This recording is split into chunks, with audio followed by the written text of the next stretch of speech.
Hi friends, அனைவருக்கும் வணக்கம். Welcome back to smiley சமையல் சேனல்.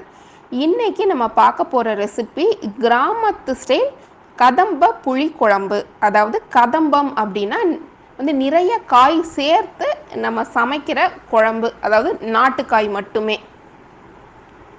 இப்போது நான் எடுத்து வச்சுருக்கிற நாட்டுக்காய் 5 நாட்டுக்காய் எடுத்து வச்சுருக்கிறேன். அது பார்த்தீங்கன்னா கத்திரிக்காய், முருங்கைக்காய், உருளைக்கிழங்கு, வாழைக்காய், மாங்காய். சப்போஸ் இதை தவிர நீங்கள் வேறு காயும் சேர்த்துக்கலாம். சேனக்கிழங்கு, கருணக்கிழங்கு இந்த மாதிரி நீங்கள் சேர்த்துக்கலாம். நாட்டுக்காய் சேர்த்துக்கோங்க. இப்போது பேனையாவது குக்கரையாவது ஹீட் பண்ணிக்கோங்க. எண்ணெய் நல்லா ஹீட் ஆகணும். அதுவும் மெயினாக நல்லெண்ணெயில் செய்யுங்க. இப்போது கடுகு, உளுத்தம்பருப்பு, வெந்தயம், சோம்பு, சீரகம், 2 குண்டு மிளகாய் சேர்த்து நல்லா பொரிய விட்டுருங்க. நல்லா பொரிஞ்சதுக்கப்புறம் 2 பச்சை மிளகா, வெள்ளைப்பூடை தட்டி வச்சுருக்கிறேன், அதையும் சேர்த்து நல்லா வதக்கி விட்டுருங்க. சின்ன வெங்காயம் 10, கருவேப்பிலை, தக்காளி. இதில் தக்காளி ஒரு தக்காளி நான் எடுத்துக்கிறேன். எடுத்து நல்லா வதக்கிக்கோங்க. இப்போ காயெல்லாம் சேர்த்துடலாம். காயெல்லாம் சேர்த்து எண்ணெயில் நல்லா வதக்கி விட்டுருங்க. இந்த ரெசிப்பியில் தக்காளி நான் 1 தான் சேர்த்துருக்கேன். ஏன்னா புளித்தண்ணியும் நம்ம சேர்க்கும் போது கரெக்டாக இருக்கும். சாம்பார் தூள் 1 ஸ்பூன், மஞ்சள் தூள், ரெசிபிக்கு தேவையான உப்பு, காஷ்மீரி மிளகாய் தூளும் மல்லித்தூளும் நான் சேர்த்து எடுத்து வச்சுருக்கிறேன்.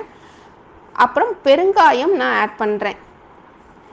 பெருங்காயம் மெயினாக சேர்க்க மாட்டாங்க. நான் ஏன் சேர்க்குறேன்னு கேட்டிங்கன்னா, வாழைக்காய் இருக்குது, அதே மாதிரி வாழைக்காய் வாய்வு, உருளைக்கிழங்கும் நம்ம சேர்த்துருக்கோம். அதனால தான் பெருங்காயம் நம்ம சேர்த்துக்கிறோம். நம்ம மசாலோட பச்சை வாசனைலாம் நல்லா போகணும். அது வரைக்கும் நல்லா வதக்கிடுங்க.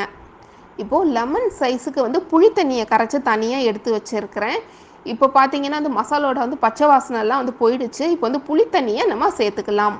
நல்லா பாயில் பண்ண விட்டுருங்க.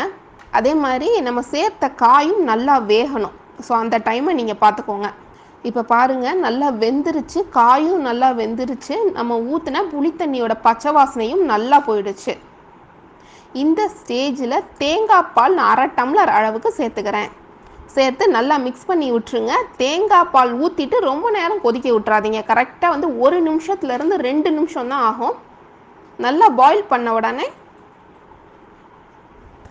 ஸ்டவ் ஆஃப் பண்ணிவிடுங்க. அதுக்கு மேலே பாயில் பண்ண விட்டுறாதீங்க. சூடான சாப்பாட்டில் நீங்கள் இந்த குழம்பு ஊற்றி சாப்பிடலாம். லாஸ்ட்டாக இறக்க போகும்போது கொத்தமல்லி தூவி இறக்கிக்கோங்க. சுவையான கதம்ப காரக்குழம்பு ரெடி. உங்கள் வீட்டில் ட்ரை பண்ணி பாருங்கள். நிறையா பேர் வீட்டில் இந்த குழம்பு வச்சுருக்க மாட்டீங்க. ட்ரை பண்ணி பாருங்கள், ரொம்ப நல்லாயிருக்கும். தேங்க்ஸ் ஃபார் வாட்சிங்.